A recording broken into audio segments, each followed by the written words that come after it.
Good evening, one and all. Thank you so much for joining us tonight for the kickoff event of Delaware Shakespeare's mostly virtual festival.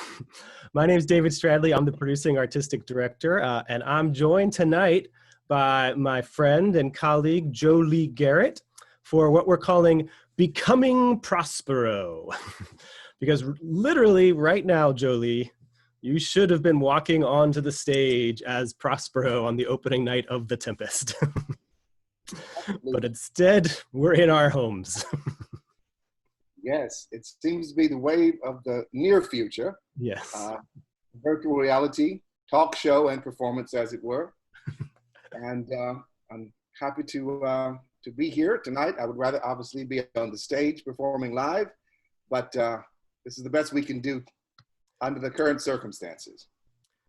So as most of you know, the Tempest is a play about storms, both literal and metaphorical.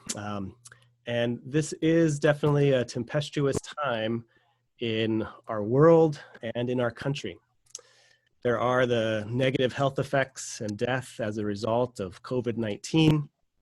There are the negative health impacts and death as a result of systemic racism. So in the grand scheme of things, the postponement of our summer festival is pretty far down the list. For all of us impacted by COVID-19, we hope that this mostly virtual festival provides a bit of joy and connection for you. For all of us impacted by systemic racism, well, in the last few years, Delaware Shakespeare has really been leaning into the part of its vision that is about bringing people together from all walks of life to explore a sense of shared humanity. Some of the elements of the virtual festival do that more than others, but our hope is that in exploring this sense of shared humanity, it's just one step that Delaware Shakespeare is taking towards becoming an anti-racist theater company. Now, with all that said, we are sorry that we can't bring our summer festival to you at Rockwood, but this mostly virtual festival hopes to celebrate all the things you love about Shakespeare under the stars each summer, and we're so grateful that you're here with us tonight. So we just have a few people I need to thank before we get started with Jolie. We'd like to thank Jansen's Market for being the lead sponsor of the mostly virtual festival, and our honorary producer, Laurel Regal. We also need to thank the Delaware Division of the Arts for its year-round support, and some COVID-19 emergency funding that we've received from the National Endowment for the Arts, Delaware Humanities, and Delaware Community Foundation. And if you enjoy these events of the mostly virtual festival over these next 3 weekends, we invite you to make a donation at delshakes.org. All right, so Becoming Prospero.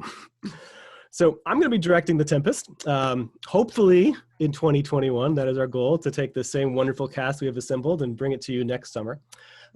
We actually cast Jolie in December of 2019. And you and I have been kind of texting and emailing about the play since then. And tonight, what we're going to do is invite you behind the curtain into our process that Jolie and I are going to share over this next time. And what we're going to do tonight is kind of modeling what we call table work in the theater world. So during the first few days of rehearsals, actors and the director normally engage in this work where they slowly read through the play and discuss things. And we're going to start doing that tonight, focusing on Prospero's first scene of the play. And if this goes well, if we have fun with this tonight, we may make this a series going throughout the rest of this year as Jolie and I work our way through the play. We invite you to write questions in the comments section on the feed, and we'll try to get to some of those questions. So Jolie, before we jump into the first scene of the play, I just want to ask, I know Prospero is a role that means a lot to you. And I just want to kind of ask you why that is. And I know part of it is a formative experience you had in Texas that has something to do with it. Yes, I was born and raised in the Pine Belt of East Texas. And the very first Shakespeare play that I saw on stage was The Tempest. And it was at Stephen F. Austin State University in Nacogdoches, Texas, which is the oldest town in Texas. And one of the professors played Prospero. And I had never seen anything like it, because it was so fantastical. they had a trap door in the stage, and the ship came up out of the trap door, and it rocked back and forth, and they had the Roscoe fog machines on both sides, and the clouds were billowing, and Prospero was on a suspended platform, and he looked like Charlton Heston in the Ten Commandments, and he had a long white beard and a staff, and they had a fan blowing, and the beard was blowing in the wind, and they had the thunder and lightning going, and I was mesmerized with the Tempest, you know, and I was like, I'd never seen anything like it. And from that point on, I was hooked. I'd gotten the bug, the Shakespeare bug. And it just so happens I was doing a tour of a play called Freedom Train about Harriet Tubman and the Underground Railroad. And one of the stops was Stephen F. Austin State University in Nacogdoches, Texas. And it just so happens that same professor was still there, Underground Railroad. And when I saw him, I just broke out into tears because I realized that my life had come full circle. And then in December, a friend of mine recommended me to go and read for this part. And I wound up getting the part. And I said, you know, now I get to be that person that possibly influences another kid that comes to see the show, or an older person, because Shakespeare is for all ages. So the thing about it is, I feel like if you see a bad Shakespeare play, and what I mean by that is the actor doesn't know what he's saying. When you see a bad Shakespeare play, then you're turned off to it. And you say, oh, I don't like that stuff. I don't understand it. But if a graceful actor speaks these words and you get it, then you're pretty much hooked for life. And I've heard a lot of people say that. And that happened to me, and I've been doing it ever since. And so when we do get to do this play, hopefully in the summer of 2021, I'll get to fulfill that dream. Very nice. Great. All right. So the first scene that Prospero appears in is actually the second scene of the play. And there's a whole lot of history that happens in the Tempest before the play actually begins. So the long and short of it, for those of you who don't know the play super well, is that Prospero is deposed as the Duke of Milan by his brother and the King of Naples. And with his daughter Miranda, they get banished to an island. And they've been living on that island for 12 years when the play begins. And just before the play begins, the King of Naples, along with his son and Prospero's brother and some other folks, are sailing home from a wedding. And they pass the island that Prospero lives on. And by the way, if you don't know the play, Prospero is also a magician. So he conjures a massive storm, shipwrecks the king's ship. And that's the first scene of the play, is kind of the shipwreck. And then the second scene of the play starts with Prospero's daughter, Miranda, rushing in and basically saying, Dad, did you create this shipwreck? Why? Why did you hurt these people? Yeah. And so the first scene is Prospero kind of talking things through with his daughter. And he opens up by telling Miranda basically their life story. So I guess my first question for you, Jolie, why is Dad just now telling Miranda about their past? They've been on this island for 12 years, and this seems to be the first time he tells her about any of the stuff that's happened to him in the past. Well, I think it's because of the nature of the moment. In other words, they're passing by this island. I think I've been planning this for quite some time, many years. You know how you say, you let something fester, or you hold a grudge, as it were. And I think it's so painful for me, you know, that I never told her because I didn't want her to feel that pain that I felt all of these years, because you want your children to live a better life than you had. So when they pass by the island and I create the tempest and the shipwreck happens, you know, then she doesn't understand why I did that. So that's the reason why I have to go into the story, because I have to let her know I'm not doing something mean or evil or vindictive. I'm basically, you know, I've got this, and I need to teach these people a lesson. Basically, you know, I may or may not be going about it the right way, but this is my way. And so then I decide to tell her that's what leads into this story about why I created this Tempest and the shipwreck. And so now you're old enough to understand that you're 12 years old now. Okay. Or 15, because I think she was 3. 15. She was 3 when we got there. Now she's 15. I just said that. So she's basically almost an adult. So now I feel like she's old enough to understand the complexities of this story and who she is, you know, because now I need her to know from whence we came, who I was, her lineage, you know, who she is and who I am. I'm more than their father. So we have a wonderful actress playing your daughter Miranda, Eunice Akinola, and this would be one of those questions that really during table work we would talk about as a group and make these decisions. But what do you think Miranda has? I mean, how did she think she's come to this island? Like, what have you told her before? I mean, why? It's just been you and her, you know, for 12 years on this island. Well, I've been tutoring her for 12 years, so it's kind of like, I feel like she has become curious. She's asking me some questions, but I didn't feel like she was ready for it yet. So I might have said something like, "Not yet, my child. More of that later. Yeah. I'll tell thee farther later. More of that later." So now the later has come because of the Tempest. So now it's like I can't keep it from her anymore, because that it's almost a cruelty now, keeping it from her. So she's been asking questions, you know, as teenagers do. Right. And but now she's ready for the answer, I feel like. Yeah. So this whole first scene is a whole bunch of exposition, right? It's just a lot of here's the life story, a lot of it. which is a trap for an actor, right? The kind of last thing an actor wants to have to do on stage is say, "Well, let me tell you about all these things that happened in the past." Yes. And let me tell you in a way that is going to keep you from falling asleep. Right. I once had a director tell me, he said, "You have 2 jobs. 1 is to keep the audience from leaving. 2 is to keep them from falling asleep. If you can do those 2 things, you're doing something." Well, that will be our goal next summer. But what do you see as the action in this scene? And by action, we mean like an actor is always trying to do something to the other character on stage.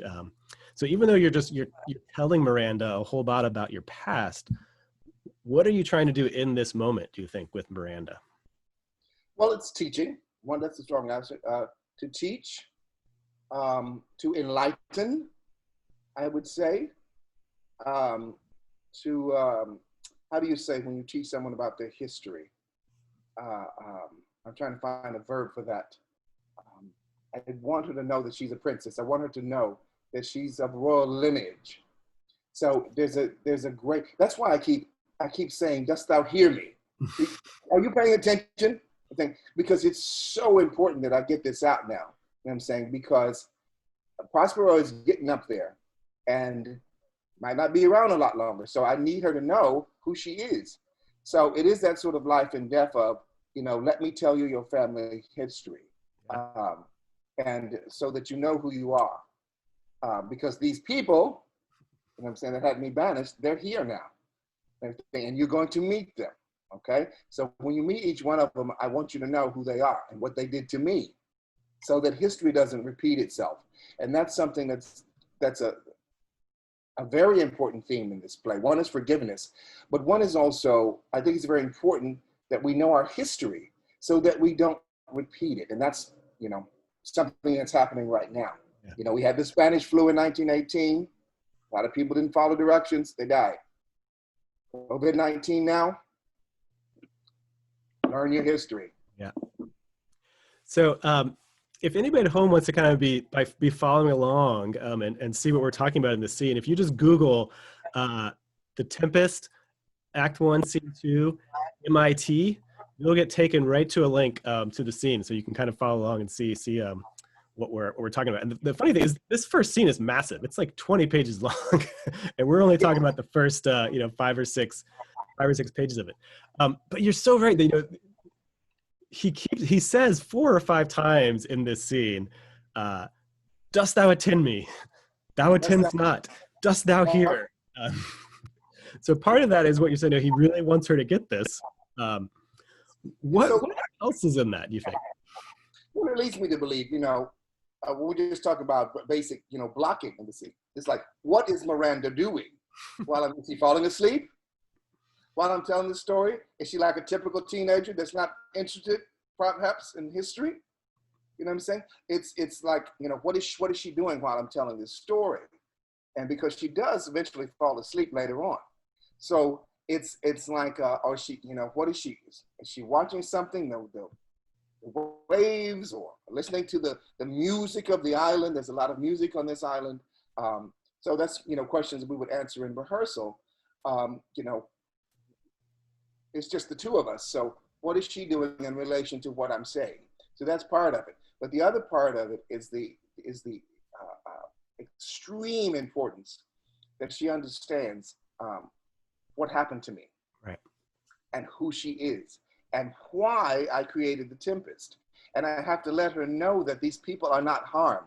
I've done it in such a way that I didn't even harm a hair, on their head. And I have to get her to understand that, because otherwise she thinks I'm, some type of evil villain, So I need to tell her why I did what I did, and how we got here. And it's like the thoughts just keep coming like a mighty wave as I'm saying these, and then another thought occurs to me, and then another one, and then another one, and finally, I get to the meat of the matter, my brother, and what happened, and then of course we introduce Caliban later, but yeah, so it is a very long scene, and as I was telling you the other day, I was looking at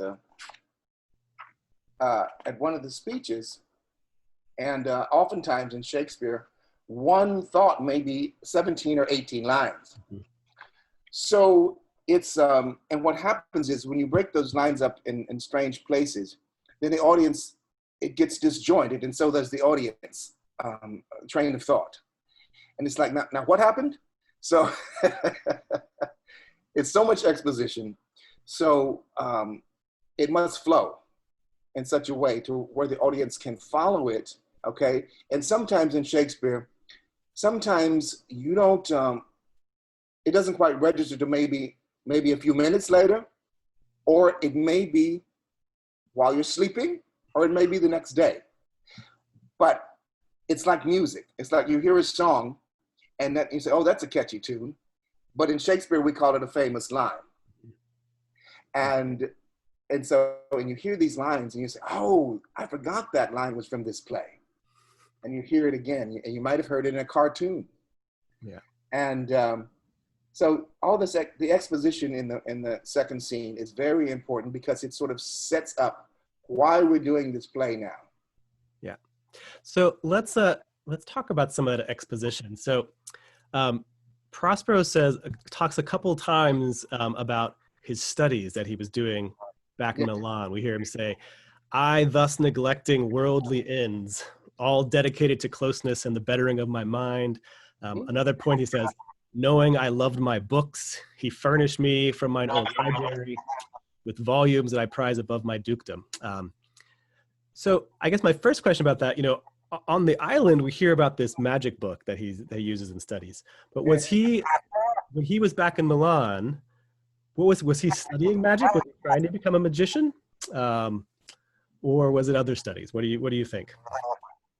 I think Prospero, I should say me, soaks up knowledge like a sponge. Part of it, yes, was this, see, he might have read The Alchemist or something, or something like that. He did somehow I got interested in magic. And I learned how, slowly but surely, I learned how to perfect the magic. But not only that, other things. I'm a Renaissance man. So I study a great many things. And I like to think of it as I'm somehow working on a doctorate degree. And I got so involved in this, that I started neglecting my duties as the Duke of Milan. And then the snakes and the vipers, sort of got wind and say, oh, he's not paying attention. We're supposed to be doing. So now I'm gonna usurp his power. But to me, I think the greatest treasure was what I found in my books. my studies, and that's why when I'm telling Miranda the story about when we got exiled, one of the things that Gonzalo left me with was books, my own library, and those are very valuable to me, and that's how I'm able to teach Miranda the things, So I'm homeschooling with these books, but also the magic. At some point, that's where that started. I found this book. I like to think of it, if we did a film version of this, it would be this magic book, and you open it up and you incant some type of words and say, and the wind starts to blow and things happen, and I didn't have a great handle on this at first, but I've been studying it so much, trial and error, let's say. Say, oh, that doesn't work. That doesn't work. Okay, now this one works, It's kind of like, I was thinking about that old, that show Bewitched, where Samantha's aunt, she was a bad witch, and the spells that she cast were all wrong, until finally, the more you do it, the better you get at it. And so it's very powerful, and I realize the power of the magic can be very dangerous as well. So that's why, I can't have anybody touching the staff or the magic book or the robe or anything like that. So it's very powerful. Yeah. So in Milan, he said that he was neglecting his duties as Duke. He was so much into his studies that he was neglecting his duties. And I think that's one, obviously as the actor playing the character, you always try to find the hero and find all the things that are great about the character. But it's also important to show, this is a person that has flaws and places to learn. So what it sounds like he probably wasn't that great of a Duke. Probably not. Yeah. He might not even want to be Duke. Mm-hmm. That's one thing, maybe it was something that, how you have a family and they expect you to do a certain thing and say, well, your father was this, your father was that. Even as a kid, when I was growing up in Texas, and if someone asks you, what do you want to be when you grow up? If you said a fireman or a doctor or a lawyer, something like that, they would say to me, well, don't you want to be like your father? You see that conditioning? So sometimes you don't want to do what you want to do something else. And so I think that's why I was so involved in these studies, because it was something that was so different from my everyday life. Like one time when I played, when I doubled as Oberon and Theseus in A Midsummer Night's Dream, I played them as two different sides of the same person. In other words, one was left-brained and one was right-brained. So Oberon was Theseus in his dreams, basically. So again, if anyone is watching out there and you want to ask any questions in the Facebook comments, go for that. That's why you'll see me every once in a while looking down, because I have the chat up on my phone, seeing if anybody has any questions for us here. But I also wonder, part of why he hasn't told Miranda anything is there any shame or guilt there that he allowed this to happen, by getting so lost in his studies that he ended up making him and his family vulnerable to get sent off to this island? I think so. I think it's evident in the story, and especially towards the end, when he goes into the forgiveness part, and I think that's why he's able to forgive these people for what they've done to him, because part of it was his own fault. Mm-hmm. You see, so I think, if I hadn't neglected my studies and ran the city as a Duke does, maybe none of this would have happened, and we'd have a completely different life. But since we have this life, I've learned how to make the best of it. And of course, the magic is a big part of it. And so yeah, there is a little bit of regret about the neglect of my duties. And I think that's another reason why this story is so important in this act, because I don't want Miranda to make the same mistake, you see. So I have to teach her, again, to not repeat history. Right. And so I have to tell her exactly what happened, how we got on this island, and that this is not normal, you see, because we're actually supposed to be in the city of Monk. She has no idea what that is, because she was 3 years old. And she's what, the only other men I believe that she's seen is me and Caliban, until these people, shipwrecked people, as it were, arrive on the island. Well, I tell you right about now, going to a lovely desert island doesn't sound half bad. So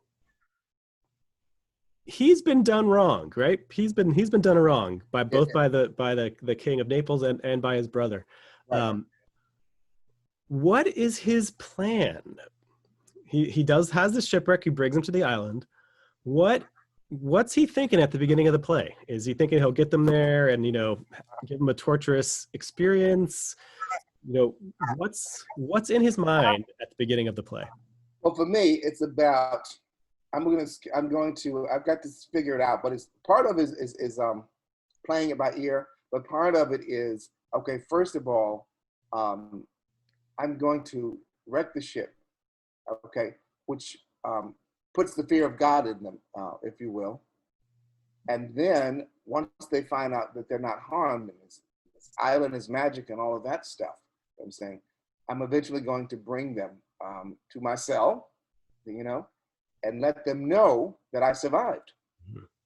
And let them know,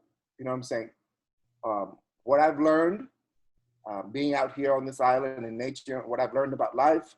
And I want them to know that there's still some anger there. What happened? I haven't forgotten what happened, what they've done. Miranda's a big part of helping me see that, this forgiveness.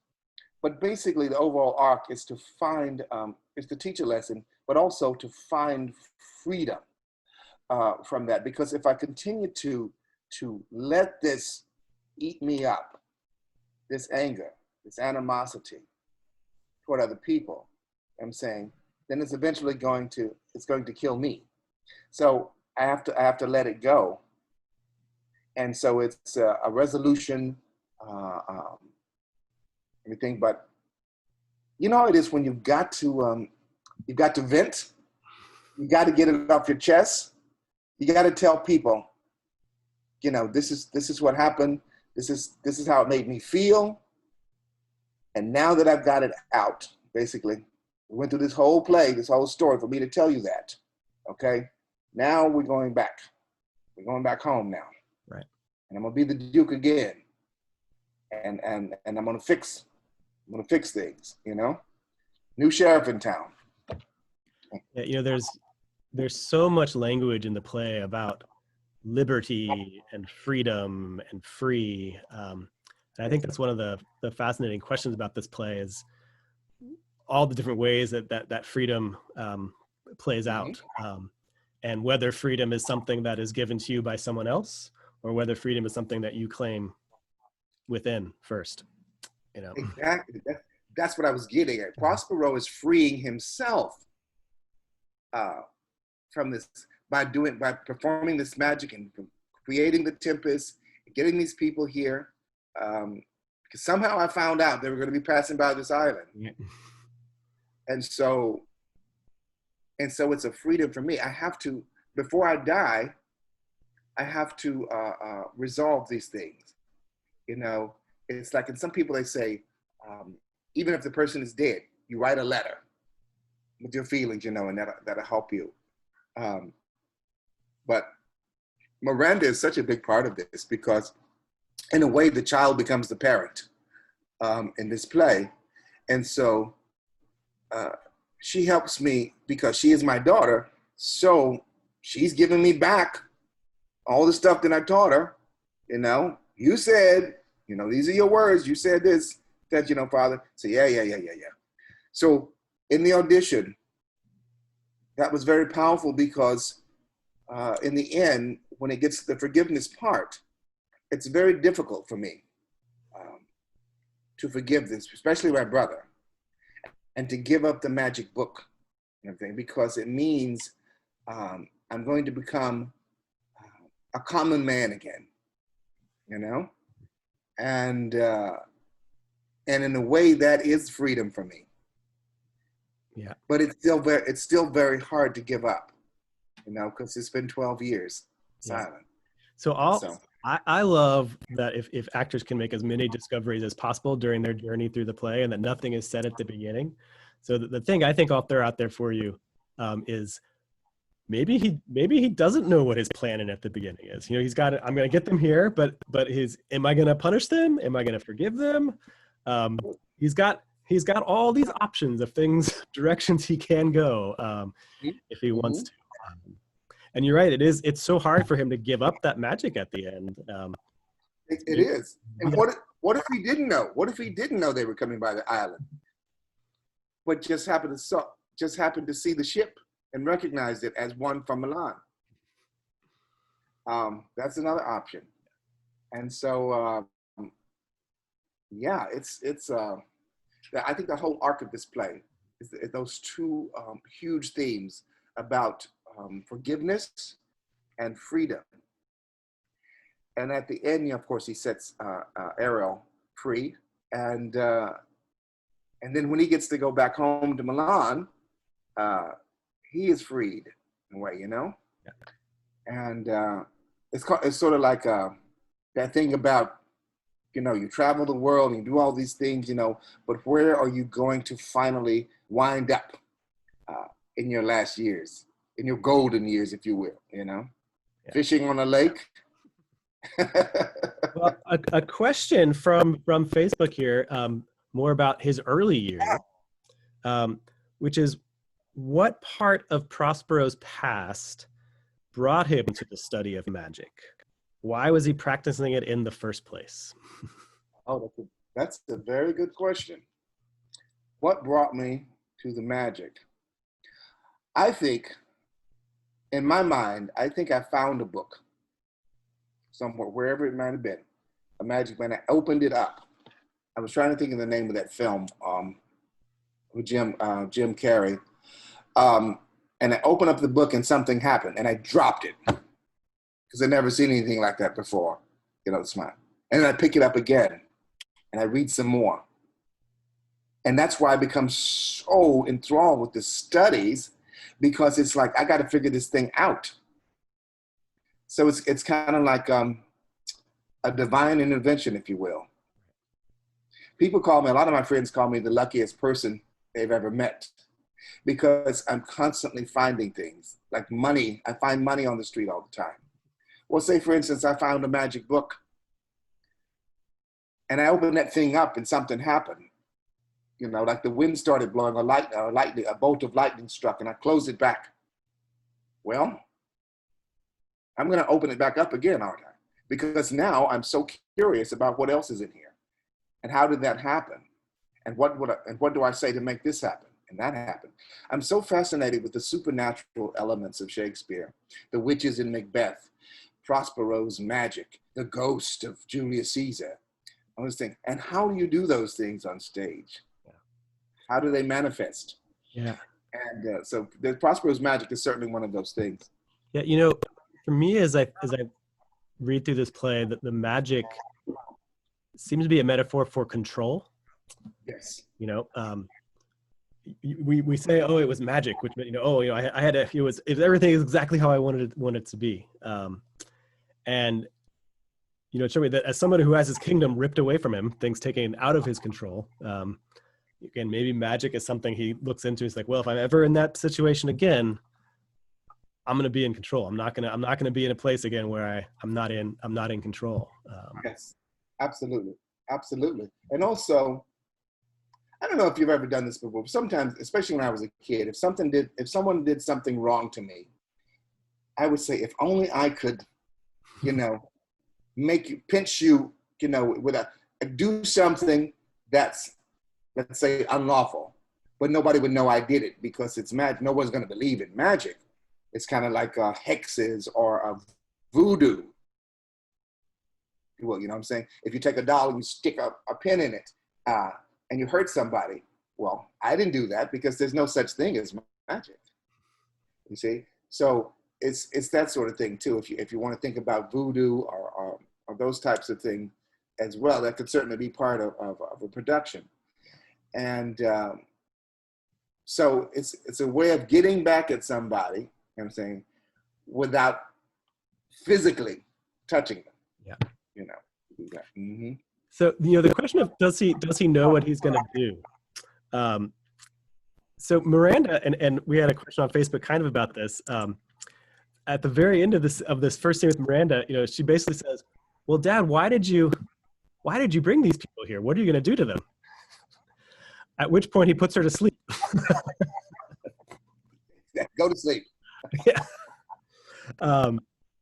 So yeah, where do you think that comes from, and how does that inform the scene? That you tell her kind of all about the past, but then when she starts wondering, well, how does that inform the present, Dad?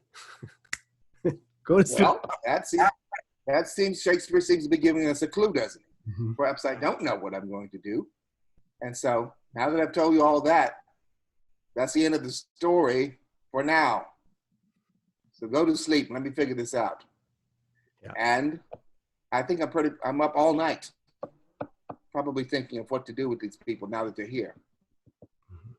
Mm-hmm. But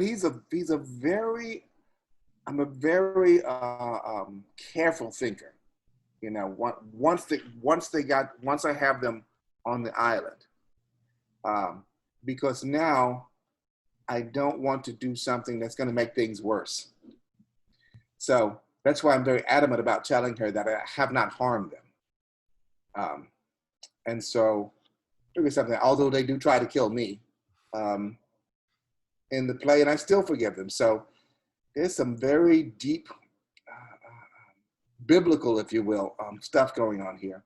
And also one could say that Prospero represents God. With the parting of the Red Sea and all of that. And that's why I mentioned Charlton Heston in the Ten Commandments earlier, because he does that in the Ten Commandments. So the parting of the Red Sea scene is very similar to me as Prospero causing the tempest on the sea. But he's in total control the whole time, And the Hebrews, they're watching Moses and they're terrified, And the same thing with Miranda, because they don't know that he's in total control. And he really doesn't either, but he has faith that everything is going to work out the way it's supposed to. Yeah. So that's another theme in the play. It's very deep. Faith, forgiveness, and freedom. Yeah. Wow. So let's talk about forgiveness a little more. Because that to me is the theme of this play. I think one of the questions, the big question of the play is, what do you do when you've been wronged? Or what do you do when you've wronged someone else? And I guess I would just ask you, does that idea of you've been wronged, you have kind of two options. You can either forgive, or you can look for ways, I don't know if it's necessarily revenge, but it's, punishing someone. So that question of once you've been wronged, and that balance between forgiveness and punishment, how does that resonate with you right now as a Black man living in our country at this moment? Well, there's a saying, you have to pick your battles. And that's part of it. For instance, I'll give you a perfect example. I told you about this. I was walking down, I'm here in Philadelphia, everybody. I was walking down Spruce Street in Philadelphia, and I had my Black Lives Matter t-shirt on. And a young white man, probably in his 30s, I would say, approached me, and he said, "I don't like that t-shirt, it offends me." And that was a battle I was ready to fight as far as a Black man in America. And I said, well, let me tell you what offends me. I said, unarmed Black man being shot in the back. What offends me is a Black mother having to tell her children that they'll never see her father again. What offends me is a cop putting his knee on a Black man's neck, and he's saying, "I can't breathe," over 20 times. And the police officer puts his hands in his pocket and continues the murder. Those things offend me. What offends me is going into a department store and being followed because of the color of my skin. What offends me is someone telling me the price of an item when I didn't ask you the price. all of these things that we as Black men and women deal with on a daily basis are very hurtful, and they continue to mount up. And finally, there comes a time to where it's the straw that broke the camel's back, as you say. Another example, and this is where rage comes from, and one might say that Prospero is in a rage when he creates the Tempest. One night in Washington, D.C., I'd left a club, and a white friend of mine came out with me, and I was on one side of a 4-lane highway, and he went across the street to the other side, and he was trying to hail a cab for me on that side, and I was trying to hail a cab for me on this side. Well, the cab driver passed me up, did a U-turn, and went to pick up my white friend. That was another one of those moments where I just lost it. And so when you say to a Black person, what are you so angry about? This is what I'm talking about. Stuff as a white person you don't experience. And when you say Black Lives Matters, and then you say all lives matter, well, let me tell you what the problem with that is. Say, for instance, there are two houses, and one house is on fire and one house is not. When the fire department comes, they're not going to spray the water on the house that isn't burning. They're going to spray the water on the house that's on fire. We are on fire right now. You see the difference? Both houses matter, but one house is on fire and one house is not. So that's the difference. And those are the things. And you see, with Shakespeare was so brilliant at holding a mirror up to human life. He shows us who we are back then and now. And so when we do these plays over and over and over again, there's always these reoccurring themes about anger, jealousy, envy, hate, fear, love. All of these things are in these plays. And so when we speak about Prospero, becoming Prospero, he is all of these things. He's angry, he's vindictive, but he's also loving. He's also a father. He's also a leader. He's a duke. He's a man of authority. He's a great thinker. And he mentions, it's very, very interesting, he mentions Miranda's mother one time in the play. We don't know what happened to her. But he speaks highly of her. And the thing about it is, you know, this is why, when I read these words, David, I told you sometimes I have to put the script down and come back to it later because they move me so, especially the last speech, when he calls the spirits. And he's basically saying, you know, all of you spirits of this island have helped me do all of these things. You've taught me your magic. You've taught me your music. But now I'm going to give it up. I'm going to go back to my world. And that's a very painful thing because, you know, we've all been, you know, the ones who've been fortunate enough to go on a vacation to a tropical island. You know, you relax and you have the drink with the coconut and the umbrella and everything, you know, you totally relax. And then you think, oh, I got to go back to work on Monday. Do you really want to do that? So this is that sort of regret of, can I just live this life for the rest of my life? I don't know how many of you are familiar with that movie, The Shawshank Redemption, but it's one of the most beautiful scenes at the end when Tim Robbins, he's gotten out, Andy Dufresne has gotten out of prison, escaped from prison, and finally his best friend gets out of prison and he tells him about this island, San Guataneo in Mexico. And he goes to join him on that island. And the last scene is he's at a little fishing boat and here comes Morgan Freeman walking down the beach. And you know what's probably going to happen is these two friends are going to meet again and they're going to live, as they say, happily ever after on this Mexican island.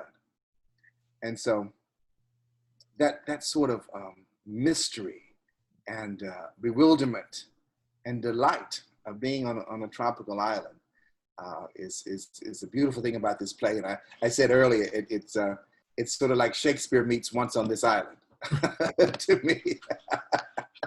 Yeah. Yeah, but I love, that sense that both rage and peace live in Prospero. Within one man. Yeah. And that's why it's such a hell of a role to play. And it's a great role. And I'm very honored to be playing it. And I pick up the script, and I look at, and I think, they say everything happens for a reason. Well, there's a pretty big reason. But then I said to myself, I have a whole year to prepare to play this role. A whole year. So how do you prepare for a role? A whole year.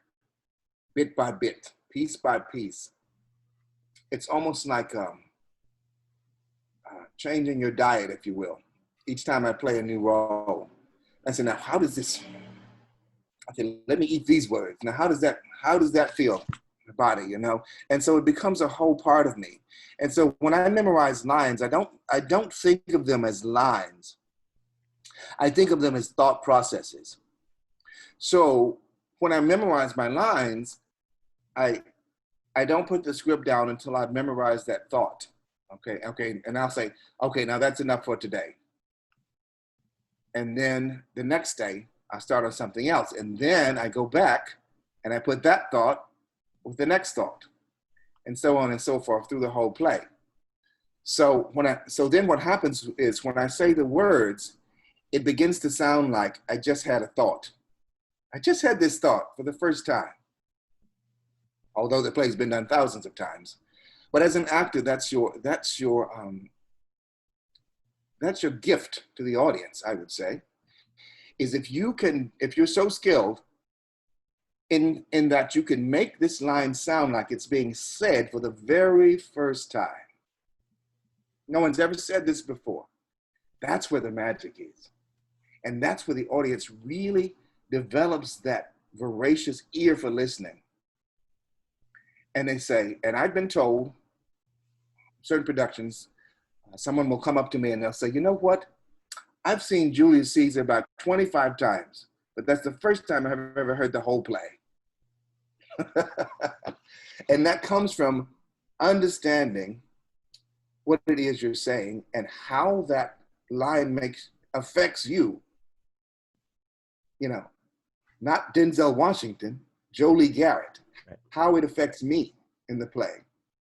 So when I say it, a light bulb might go off for somebody. A light bulb might go off for me every night, because that's what happens in a run of a Shakespeare play. I grow in the role every night. I don't grow out of it. And that's what I love about playing classical roles. You grow into them. You don't grow out of them. You grow into Prospero. You grow into Richard III. You grow into King Lear.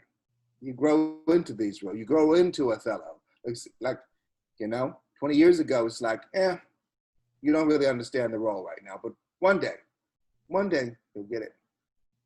And then each time you play it, it gets richer and richer and richer because it develops more layers and layers and layers. And I think, I would dare to say, I think that's what Shakespeare intended. It's like for you to get better at the role because he knows it's difficult what he wrote, because it's about such grand themes, but you can't play grand theme because that's not an action. Yep. So it's about choosing the strongest actions, as we will in rehearsal, I'm sure. So Jolie said that how he prepares is bit by bit, and what you've seen tonight is just the first bit of how Jolie's going to be working on this role and how we're going to be building this together. And again, I'll let you know that that if you enjoyed this talk tonight, pay attention because we may be kind of doing a series of these Becoming Prospero talks, working our way through the script. We literally talked about the first third of the first scene that Prospero has tonight. So this was the kickoff event of our mostly virtual festival, Becoming Prospero. Hope you enjoyed what you saw tonight, and just a couple of teasers for you for the future. Tomorrow night, So Shakespeare is definitely a big part of Delaware Shakespeare, of the summer festival, but so is picnicking. And tomorrow night at 7:30, we have our Jansen's Market Picnic Contest launch party. That'll be hosted by me and Jolie's friend Bijan No. And we have. By the way, Bijan is the one that recommended me for the role. Yeah. Yeah. Thanks, B. So you can tune in at 7:30 tomorrow. We invite you to have your own picnic in the back of your yard and watch the picnic launch party. And then if you're interested in this question of freedom and forgiveness and the theme of this play, 2 Fridays from now, Friday, July 31st, we'll be doing a conversation called The Tempest and Restorative Justice. We'll have a representative from the Delaware Center for Justice who deals with victim services and victims' rights, and a representative from Peers Mentoring, which is a reentry program here in Wilmington. And we'll be looking at this question of what do you do when someone has wronged you, and what do you do when you wrong someone else, and seeing how the work of those individuals resonates with this play. So that's 2 Fridays from now, July 31st. So thank you so much for joining us tonight, Jolie. Thank you. It was my pleasure. And again, if you're enjoying what you watch, we invite you to consider making a donation at delshakes.org. This would have been, we probably would have been reaching almost intermission right now if we were doing the show. It's a lovely night for Shakespeare out there, but it's a lovely night for talking about Shakespeare. 2 hours traffic upon our stage. 2 hours. We take that seriously at Delaware Shakespeare. So again, thank you all for tuning in, and we hope to see you at future episodes of the mostly virtual festival with Delaware Shakespeare. Have a good night, everyone. Good night.